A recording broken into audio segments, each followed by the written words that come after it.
had a massive opportunity to join these events where other people organized, in this sense, artists, facilitators. And that was a great opportunity because I really saw a much more structured way of going about power and privilege. Artists would just use any kind of different means, so starting from the basic flip chart to the Dixit cards, to any other kind of method that they used. And that, in that sense, then you really see the curiosity and how that triggers some really proper interest from the side of the people. And in that case, when you ask to use basically your imagination, there's no high-level conversation happening. It's much more like, trying to be creative together. And I think that really destroys all those barriers of, not feeling good enough or not feeling I know enough about this argument to talk. I don't, and that could be a very big issue, especially when you talk with, with people in communities that, might have an opinion about this piece of land, but it's not that they have a very technical opinion, and maybe they feel like it's not relevant enough, so they would not say anything about it, in the end. In that case, because they were asked to dream and they were asked to, to imagine, to be creative, they would just feel probably less tied or less,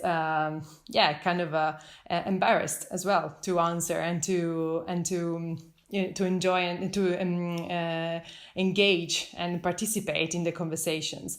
And sometimes they were not even asked to talk, which also was a great thing in many instances, because obviously they had to draw, or they had to just maybe use different things or watch a video, or I don't know, maybe looking at the map and pointing things in the map. So that also was looking at pictures and photographs and kind of like or even kids that were asked to make a drawing of their dream park in the woodland. So all these kind of things are definitely ways to kind of remove those barriers that sometimes when you talk, when it's just about talking, that can be created, because not everyone is comfortable talking, obviously. And at the same time, obviously, the other side of the coin is that not everyone is comfortable in drawing or, doing things that are more out of the box, let's say. And therefore, you need to adapt to the kind of people you have in front of you. So I think that having that collaboration between academics, artists, facilitators of any kind, organization professionals, I think it works a lot, because everyone brings different approach and a different type of skills and capacity, and therefore you can adapt better to the situation, so to the different people that you have in front of you, and to the way they can communicate, because everyone has got obviously a different way of communicate.